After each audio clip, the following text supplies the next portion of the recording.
So another tool that we have with the buyer-supplier integration is what's called a stage gate process. So this is where we go, where we have this process where we make decisions whether we move forward or not at certain points throughout the process. So let's apply this to a new product development. So we come up with product ideas, we screen those ideas, we start to scope those ideas to see if they're feasible, and then we get to our first stage gate, which you see on the screen is called Gate 1. We have two choices here. We either have a go decision or we kill the idea, meaning a no-go. Okay, if it's a go, we move on to the business case analysis. But then we hit another stage gate. So we need to make the same decision. Do we go forward or do we kill the idea? And you can see that we'll go through development, hit another stage gate, and then testing and validation, hit another stage gate, and then finally there's a launch of this new product. So stage gates are a good way to determine whether to move forward and keep spending money on a product or to kill it and just be done with that. Don't spend any more money. It's a great way to do that because it's better to stop spending money than to keep spending money just because we've spent so much money already. It's going to be more cost effective just to kill the idea and start up another product idea than to go all the way through to launch and then have it just fail because you would spend way more money doing that when you could have killed it, let's say, back at the business case analysis and saved millions of dollars or hundreds of thousands of dollars. So why go through that? So these are very valuable. So here's a sample stage gate scorecard. So we have some must-have criteria right at the beginning. So it fits the product strategy, yes or no. If it's a no, you kill the product, kill the idea. The technical feasibility evaluation, yes or no. If no, kill the idea. Positive return to risk ratio, yes or no. If no, kill the idea. Pretty straightforward. But then we get down into these that have a 1 to 10. So we have 7 different evaluation scores that will happen here. You have product advantage, market attractiveness, synergies, financial considerations. Now, each one of these can have its own decision rule. For example, product advantage, you could put if 5 or more, continue. Or you can put 4 or less, kill the idea. And you can do these for each one. So if there's anyone that says not to move forward with the idea, it should stop right there.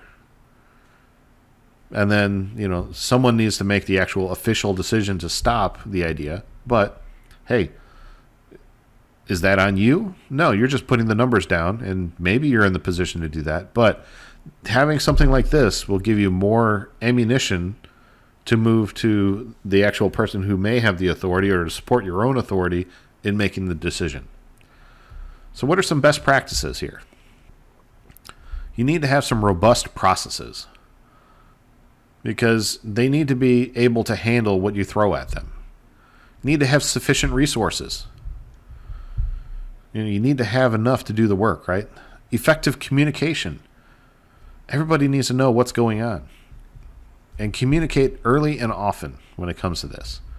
You need executive sponsorship. You need somebody in the executive suite or the chief suites to say, hey, this is what's going on, and I support this, and I will make the hard decisions, or I'll take the blame if it fails. You need someone like that. And usually it's an executive. And you need to celebrate success. So if you get past the business case analysis and it's a success, hey, buy pizzas for everybody or whatever your company likes to do. There might be a budget for these little celebrations. Just like a birthday celebration, maybe there's a small budget out there where you can treat everybody to pizza.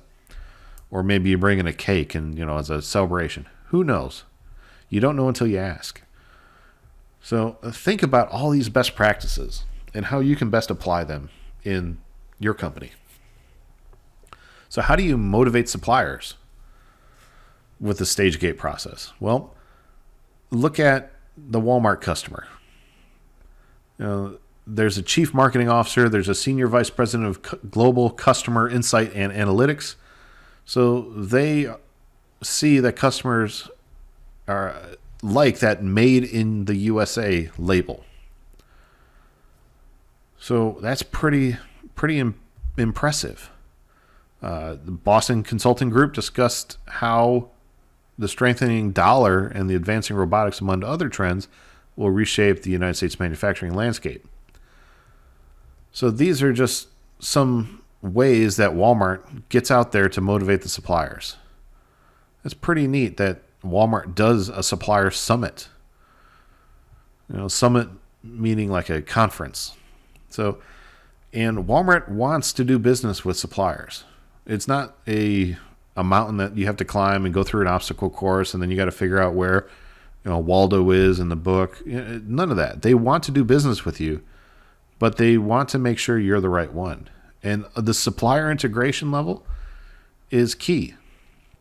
So think about all the ways that your company or your future company can integrate with the suppliers to be on the same level as Walmart or any of the other Fortune 500. Because most of those people in the Fortune 500 understand supplier integration. So this was topic 15, buyer-supplier integration. While we are two separate companies, we are the buyer, which is our company, and then the supplier we go to, integrating is not a bad idea, but it has to be done carefully. So be careful when you're out there. Don't take a company and make them integrated to the highest level when maybe they don't even need to be past the collaborative forecasting stage. So take a look at it, and when you have doubts or you have questions, make sure to ask. Ask your colleagues. Ask your manager. Because they may have done it already, but if they've never done it, maybe you can educate them. And then you can move forward together. So this was topic 15. I hope you enjoyed it. So let's look at topic 16 in the next video.